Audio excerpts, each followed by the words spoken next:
Viewers সবাইকে স্বাগতম নতুন একটি ভিডিওতে। সো আজকের ভিডিওটি হচ্ছে আমাদের যাদের কমিউনিটি গাইডলাইন স্ট্রাইক প্রথমবার আসছে। তো প্রথমবার আসার পর আমরা কয়দিন পর ভিডিও আপলোড করতে পারবো কিংবা আমরা কিভাবে মনিটাইজেশন পাবো অথবা কতদিন পর মনিটাইজেশন করতে পারবো, এই সমস্ত বিষয়ে বিস্তারিত আছে এই ভিডিওটিতে।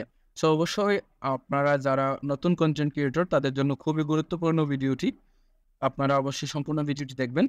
সো তার আগে অবশ্যই আপনারা আমাদের চ্যানেলটি লাইক, কমেন্ট এবং সাবস্ক্রাইব করে চ্যানেলটির পাশে থাকবেন।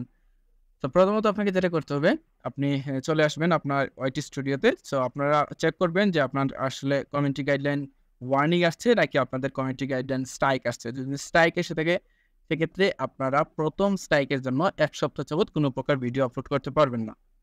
এবং কি যদি আপনার ভিডিওটি কোনো প্রকার ফল্ট হয়ে থাকে, সেক্ষেত্রে আপনারা এই ভিডিওটি নিয়ে কোনো প্রকার আপিল করবেন না। বরঞ্চ এই ভিডিওটি যখন তারা রিমুভ করে দিবে, আপনারাও সাথে, সাথে ডিলিট করে দিবেন।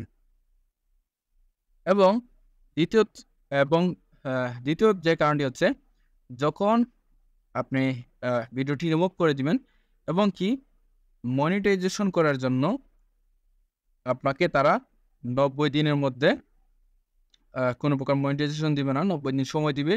আপনারা ৯০ দিন পর দেখতে পারবেন এই কমিউনিটি গাইডলাইন স্ট্রাইকটা অটোমেটিক্যালি কিন্তু এখান থেকে চলে গিয়েছে এবং কি আপনার যদি ওয়াচ টাইম এবং সাবস্ক্রাইবার কমপ্লিট হয়ে থাকে, সেক্ষেত্রে আপনারা আপনার মনিটাইজেশন করতে পারবেন এবং কি মনিটাইজেশন প্লে বাটনটি অন হয়ে যাবে। আপনারা মনিটাইজেশন করে নিতে পারবেন ৯০ দিন পর।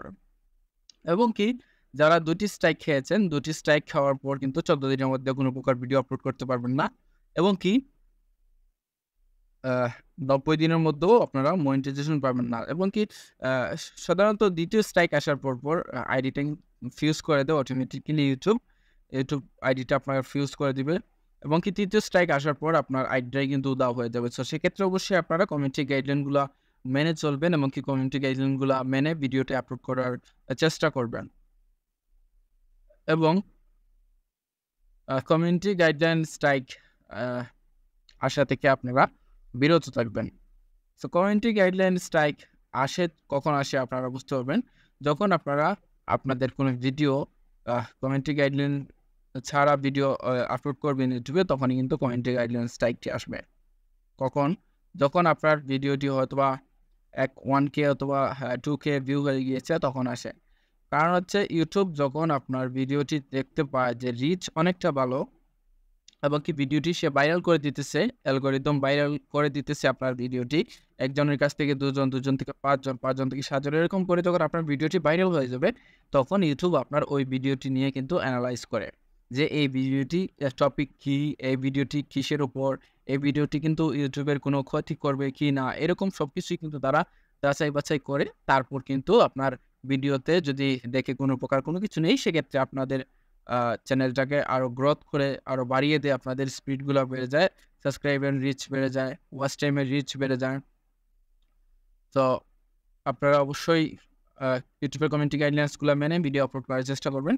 তাহলে আপনাদের আইডিটা স্ট্রং থাকবে এবং কি কোনো প্রকার স্ট্রাইক আসবে না। এবং কি যারা ওয়ার্নিং পেয়েছেন, যাদের আইডিতে কমিউনিটি ওয়ার্নিং এসেছে অথবা ভায়োলেশন ওয়ার্নিং এসেছে, এরকম কোনো ওয়ার্নিং যদি এসে থাকে, সো ওয়ার্নিং আসার পর কিন্তু আপনাদের ইউটিউবটা কিন্তু কোনো প্রকার সাইড এফেক্ট হয় না। সাধারণত ওয়ার্নিংটা ওয়ার্নিংই থেকে যায়। সো আপনারা যদি ওয়ার্নিংটাকে রিমুভ করতে চান, সেক্ষেত্রে আমার একটি ভিডিও আছে, আপনারা দেখে নিতে পারেন। তাহলে আপনারা ওয়ার্নিংটাও রিমুভ করতে পারবেন। আপনাদের এই ড্যাশবোর্ড থেকে হ্যাঁ, পরবর্তী ৯০ দিন পর ওয়ার্নিংটা কিন্তু চলে যাবে। সো এই ছিল বিস্তারিত ভিডিও। যদি ভিডিওটি ভালো লেগে থাকে তাহলে অবশ্যই লাইক, কমেন্ট এবং সাবস্ক্রাইব করে আমার চ্যানেলটির পাশে থাকবেন, আমাকে সাপোর্ট করবেন। ধন্যবাদ।